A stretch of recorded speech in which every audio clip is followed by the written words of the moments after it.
What a headshot! What a head!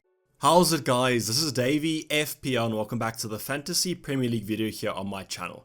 Now in this video, I'm going to take you guys through my own FPL tips that will hopefully give you guys a little bit of a boost in the overall ranks for the upcoming 2021/2022 season. So that's something you guys are interested in? Sit back, relax, and let's get straight into it. So in this video, I'm going to be heavily using Fantasy Football Fix. So if you guys don't know who they are, they're a great FPL tool website that have their own customized machine learning algorithm that helps you get better at the FPL game. I have an affiliate link with the website for 65% discount if you guys do go on and choose to subscribe to the premium tools. But as far as I know, all the content in this specific video is available for free on their preseason login guide. So what you guys can do is go over to the website and then you can get this kind of strategy guide with your own customized stats based on your performance from last season. That's enough about the affiliate link. Let's get into the actual talking points. So in this video, I mentioned that I'm going to be going over my FPL tips that will hopefully give you guys a little bit of a boost in those overall rankings. So I've kind of grouped the tips into three specific categories, the first of which is going to be captaincy. Now captaincy, you've heard about it enough. It's the single most important aspect of FPL, and if you manage to nail your captaincy, you usually are going to be getting green arrows every single game week. So captaincy, we're going to be talking about it, take a reflection on how I do my captaincy and how the top 50 managers in the world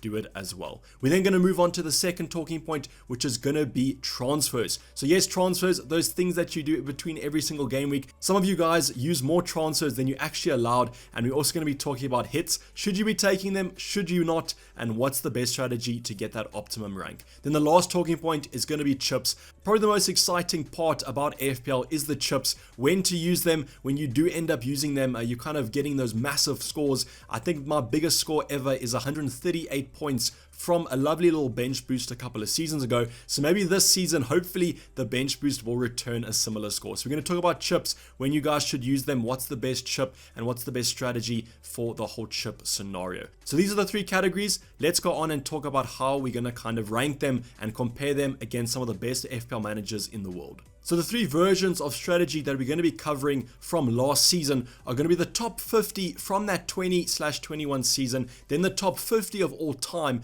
which is kind of a grouping of some of the best FPL managers in the world with some overall rank histories that you wouldn't even believe. And then finally, it's going to be me. I'm going to be putting myself up against some of the best managers in the world after last season. So a little bit of context here. I finished 69k last season. So not the best rank in the world, but definitely not the worst. And then in terms of the top 50 from last season, obviously they finished in the top 50 positions. And then the top 50 of all time, they had a kind of an average ranking of 89k. So we actually did outperform some of those managers, but I think last season was a really hard season to get a high ranking with. And it was kind of a switch up in play, which we will be discussing throughout these kind of tips. But that's enough of the background and the context. I just wanted to kind of deliver this to show you guys what the benchmark is and who we're going to be comparing ourselves to when we do talk about these FPL tips. So the first tip that we're going to be covering is captaincy. As I mentioned, the be all and end all of FPL in my opinion. If you manage to absolutely nail your captain and your captain ends up banging in that game week, you definitely will probably secure a green arrow. So getting really consistent with your captaincy is probably going to be my first tip. Now this is easier said than done.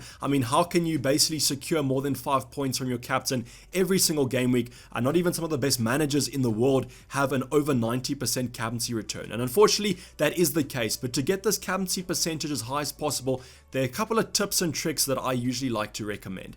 And this is why those premium assets come into play, and our selection of our premium assets is super important. If I want to kind of relate this to this season, I always talk about captaining a premium, and if you don't plan on captaining them in the foreseeable future, it might not be worth owning them, and it might actually be better to split that budget over your entire squad. And the one player I can kind of think of right now is going to be Bruno Fernandes. In the opening 6 game weeks, I don't know about you, but I think game week 4 against Newcastle is probably the only fixture in the opening 6 that I will actually be considering to captain Bruno in, and it might actually be worth splitting that budget and going for someone like a Mahrez and a Son instead. So that's something to keep into account, but I still always like to have a selection of some premium assets that I can rotate the captaincy through, because those premium assets have a better chance of returning.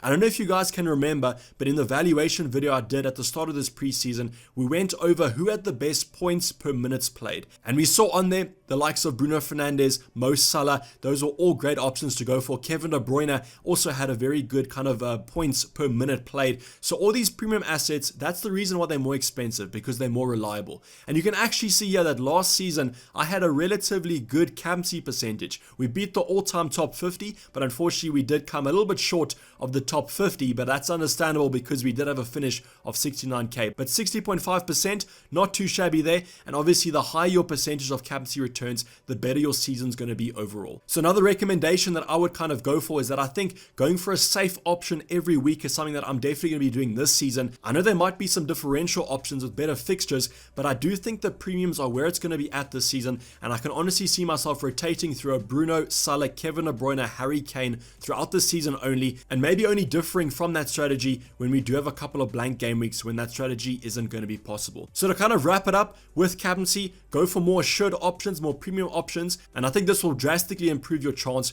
of getting captaincy returns. The next talking point is going to be all about value or team value and transfers. So in terms of team value, there's nothing much that I can tell you guys about this. Unfortunately, if your team is performing, it's kind of natural that your team value will improve. And if your team isn't performing, you're going to be shipping those assets out in your current starting 11 and bringing in the assets that will. And chances are those players will have already risen in price. So unfortunately with the team value, you can see there that my season was kind of reflected that I didn't have a great team value overall due to a very bad start. And I kind of didn't recover that team value throughout the season. The team value only really comes into account after the first wild card, because then you can afford a more expensive and theoretically a stronger side going into that second half of the season. We're now going to move on to transfers, which I mentioned was the second most important category of tips, and you can see here that I actually made more transfers last season than the top 50 and the all-time top 50. And what does more transfers mean? It means more hits, and you can see there that I took an average of 15 hits throughout the season, and compare that to the top 50 of last season who only took 8 hits on average.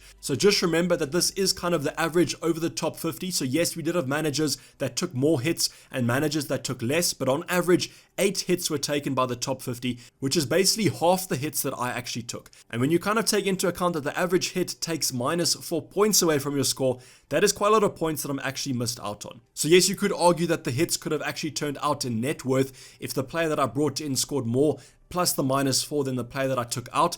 But in theory, I usually like to be a little more conservative than 15 hits, and I think that's a reflection on the all-time top 50. And I think this season I'm definitely going to look to take less hits and hopefully secure more points from that. So in terms of hits, my recommendation is I've always kind of been more of a conservative manager. You do always have your managers that take a -20 every single game week, but if I was to recommend you a strategy, I would say be a little more conservative, and I think that you will reap the rewards. Now going on to the transfers from last season, and the reason why I wanted to kind of put up this talking point was that it shows you the average transfer in each position. And this is going to kind of lead on to the next talking point, where I'm going to show you the goalkeeper transfers and why I think set and forget is the best strategy to go for. So we already talked about the average shuttle transfers, not going to focus on that, and you guys can kind of pause the screen right now and look through the other positions, because I don't really think that that's too important. Unfortunately, we can't plan, for example, taking 15 transfers in defense for the upcoming season, because that's the best kind of situation to go for. Every season is different, so don't look into this too much, but for the goalkeepers,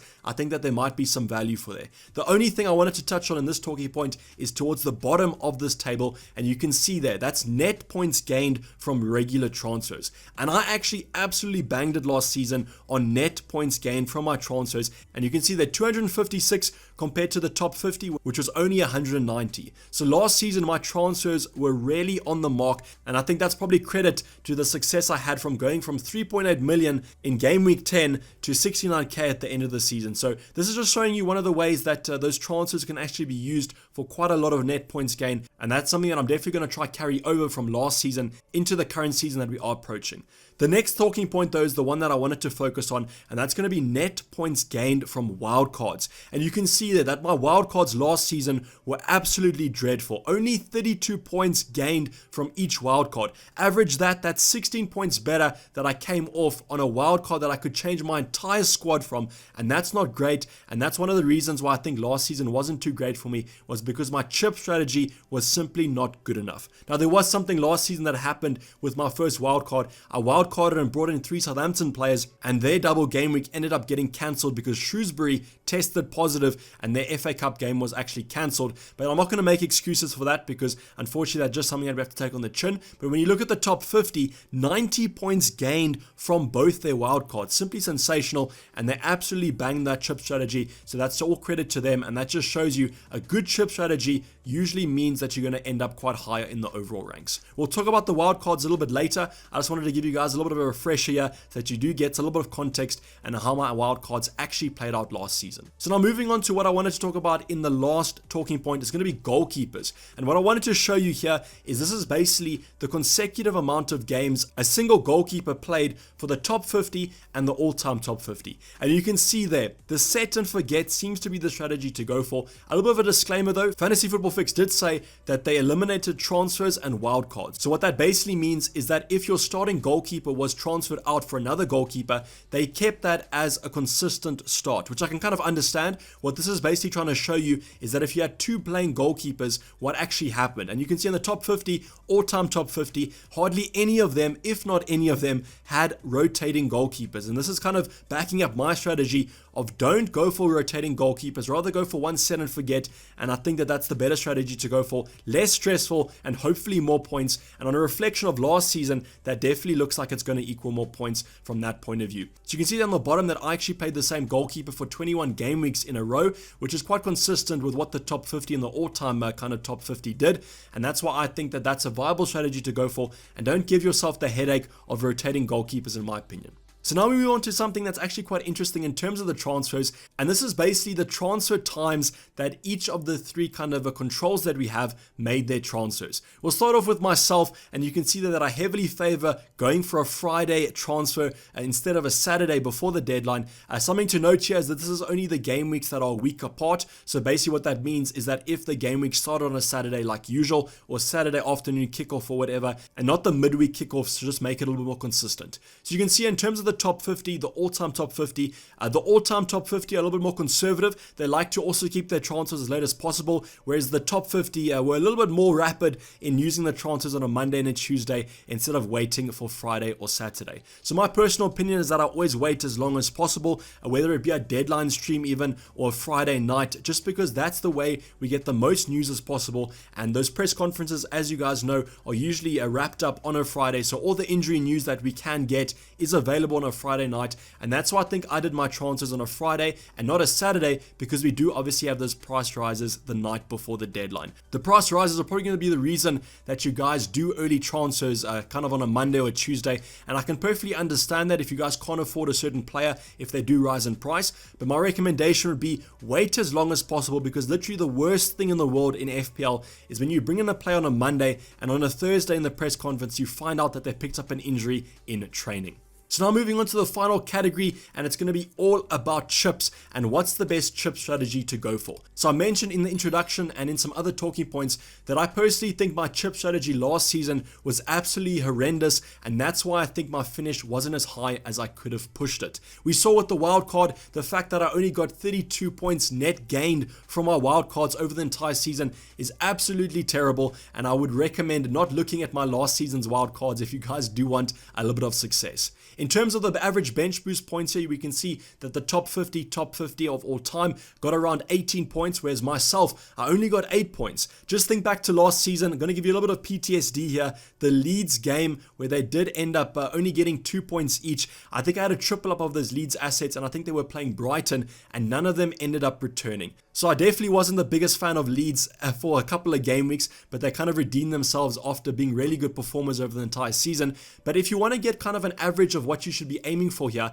I would say anything above 15 points on a bench boost is perfectly fine to go for. 18 points is probably where you guys want to aim for. I think that's going to be a nice bench boost to go for, but obviously you're going to take any points that you can get as long as it's not 8 points like my perspective. The nice thing they actually show here from Fantasy Football Fix point of view is they show you there on the first line under the table what my best bench boost was actually going to be, and you can see it was going to be game week 23 was 28 points on the dot. And what this kind of shows you, and what I wanted to talk about with the bench boost and the chips overall, is that you don't necessarily have to use them in a double game week. My recommendation, or my personal opinion, is that I would try and use the chips in as many double game weeks as I can, but you can see here that it's not the end of the world if you have to use them in a single game week, and I've seen many managers use them in a single game week, and they actually end up outperforming the double game week chip users. So as I always say, FPL, it's a beautiful game because there's so many different strategies you guys can go for, so many different solutions, and using your chips whenever you want could be a viable strategy from a differential point of view when you do use it in a single game week versus a double. I personally always use it in a double. And then in terms of the triple captain, you can see yet again, I underperformed there. 9.4 for the top 50 of last season, 8.5 from the top 50 of all time, with myself only returning 4 points from a DCL captain in a double game week. You can see also that Gundogan was actually my best triple captain option in game week 24. And if memory serves me right, that was a single game week as well. So it just shows you maybe last season was the season of single game week chip usage because the double game weeks were a little bit disappointing. And you can actually see that from the triple captaincy kind of stats. 9.4 is not that great for a triple captain, and I usually use a benchmark of about 10 points. So as long as they're getting a double digit haul, that's a good haul in my opinion from a triple captain. And then in terms of the free hit, I was a little bit closer to the top 50k from both kind of representations here. 65.4 points for both of them, which is actually quite interesting, whereas myself only got 56 points. So that's not the worst in the world, but definitely not the best. But with the free hit, I always kind of recommend using it either in a blank game week, or you can use it in a double game week if you want to get the strongest starting 11 as possible. But I definitely think if I can give you a recommendation for the free hit, it would be keep it for those blank game weeks, because personally I feel that has the biggest advantage for the free hit chip. So going on to the wild card, and what I wanted to show you here is that my personal strategy, if you guys have been following me for a couple of seasons, is that I love to wild card as late as possible. In the first half of the season, I always like to wild card on the last possible game week. I think last season it was actually game week 16 that I planned for, but you can see here that I've only decided to highlight the top 50 of last season because I wanted to show you what the best managers of that season, the times they actually ended up wildcarding. And in the first half of the season, it was an early wildcard. Just think back to last season, what happened. The Spurs assets came out banging. Harry Kane, Heung-min Son, great assets to kind of jump on. I personally held off on them for the majority of the opening couple game weeks, to my detriment, unfortunately, and that's why I got off to such a bad start. But you can see here in game week 5, that was the most popular wildcard to use of the top 50 managers. And that's absolutely sensational there. It just shows you that an early wildcard is something that shouldn't be frowned upon. And from a personal point of view, it shows that I have to adjust my strategy to what's in front of me. I can't simply just go for the latest wildcard I want, even though I think that might be a more secured option. I have to be a little bit more modular. I have to adjust my strategy to, as I said, what's in front of me. And if I have to wildcard early on, it's not the end of the world. And you can see here that wildcarding early on actually allowed these managers to secure a top 50 spot. In terms of the second wildcard, that's a lot harder because we do have those double game weeks, those blank game weeks, a very big kind of double and blanks. So you want to kind of adjust your strategy towards those. And that's why I think the second wildcard, I would probably hold off on that for as long as possible. So to take away from this, the first wildcard, use it whenever you want. But the second wildcard, I would hold it as long as possible so that you can make the most out of this double and those blanks that come up later on in the season. And then going on to the final talking point, just a little bit of an interesting one that I wanted to show you guys, because I have seen a couple of people that have been a little bit scared of using different formations. And what I wanted to show you here is the most popular formations of the top 50, all-time top 50, and myself. And you can see there's a common theme here, and that's going to be the 3-4-3. So that's my personal favorite formation for FPL. Not in real life, I'm more of a 4-4-2 kind of guy, but in terms of FPL, 3-4-3 is my bread and butter, and the bread and butter of the majority of FPL managers. And that's why I think that this season I will be going into the start with the 3-4-3 formation, but I won't be scared of kind of adjusting it. You can see amongst the best FPL managers in the world, they do like the 3-5-2 as well, and I can understand that because in the midfield we just have so much value. And I personally think this season might be the season of the 3-5-2 because of just how many options we have in that midfield department and the prices that they come in. I can just think of a Mahrez, a Son, a Havertz throughout the season. I think we're all going to own these options, and they do come in a little bit more cheaper than these premium assets. And then we obviously have those 6.5s like Rafinha, we have Buendia, some great options there. Harrison at 6 million. I think those options are going to be quite good value for money throughout the season. So unfortunately, we can't really plan the best formation throughout the season because every season is different. But I just wanted to show you here what the popular formations are and some other variations that you could consider throughout the season. But this is basically wrap the video, guys. Hopefully you did enjoy it. Please don't forget to like it if you did, and subscribe if you're new or have not subscribed yet. Make sure to put that bell notification on, because we've got less than 2 weeks till that game week 1 deadline. So the content is absolutely going to be pumping out from now till then. So make sure that you don't miss any of my uploads on this channel. I'm going to be signing off. It's been Dayvy FPL, and I'm out. Cheers. Bye.